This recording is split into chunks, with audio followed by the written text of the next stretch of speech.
വിശാഖപട്ടണത്ത് നടന്ന ആവേശകരമായ നിർണായക പോരാട്ടത്തിൽ ദക്ഷിണാഫ്രിക്കയെ തകർത്തെറിഞ്ഞ ഇന്ത്യ 7 ദിന പരമ്പര ഇന്ത്യ 2-1 സ്വന്തമാക്കി. യശസ്വി ജയ്സ്വാളിന്റെ കന്നി സെഞ്ചുറിയും ബൌളർമാരുടെ ഉജ്ജ്വല പ്രകടനവുമാണ് ഇന്ത്യക്ക് ഈ വമ്പൻ ജയം സമ്മാനിച്ചത്. ടോസ് നേടിയ Indian captain KL Rahul bowling തിരഞ്ഞെടുക്കുകയായിരുന്നു. തുടർച്ചയായി 20 ടോസുകൾ നഷ്ടപ്പെട്ടതിനു ശേഷമാണ് രാഹുലിന് ടോസ് ഭാഗ്യം തുണച്ചത്.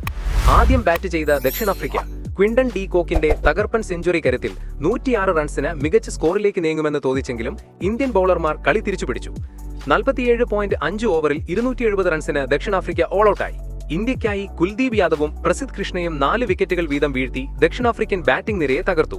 മധ്യനിരയിൽ കുൽദീപിന്റെ സ്പിൻ മാജിക്കും അവസാന ഓവറുകളിൽ പ്രസിദ്ധ് കൃഷ്ണയുടെ പേസ് ആക്രമണവുമാണ് സന്ദർശകരെ 270 ഒതുക്കിയത്.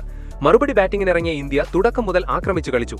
രോഹിത് ശർമ്മയും യശസ്വി ജയ്സ്വാളും ചേർന്ന് ഓപ്പണിംഗ് വിക്കറ്റിൽ 155 റൺസിന്റെ കൂട്ടുകെട്ടാണ് പടുത്തുയർത്തിയത്. രോഹിത് പുറത്തായ ശേഷം ക്രീസിലെത്തിയ വിരാട് കോഹ്ലിയെ സാക്ഷിയാക്കി യശസ്വി ജയ്സ്വാൾ തന്റെ ആദ്യ രാജ്യാന്തര ഏകദിന സെഞ്ചുറി പൂർത്തിയാക്കി. 121 പന്തിൽ 116 റൺസുമായി ജയ്സ്വാൾ പുറത്താകാതെ നിന്നു. അവസാനം 39.5 ഓവറിൽ വെറും 1 വിക്കറ്റ് മാത്രം നഷ്ടപ്പെടുത്തി ഇന്ത്യ വിജയലക്ഷ്യം കണ്ടു. 9 വിക്കറ്റിന്റെ ഈ മിന്നുന്ന ജയത്തോടെ പരമ്പരയും ഇന്ത്യയുടെ പോക്കറ്റിലായി. ബാറ്റിംഗിലും ബൌളിംഗിലും ഒരുപോലെ തിളങ്ങിയ ഇന്ത്യയുടെ ആധികാരിക ജയമാണിത്. കൂടുതൽ ക്രിക്കറ്റ് വാർത്തകൾക്കായി ഈ ചാനൽ സബ്സ്ക്രൈബ് ചെയ്യുക. നന്ദി.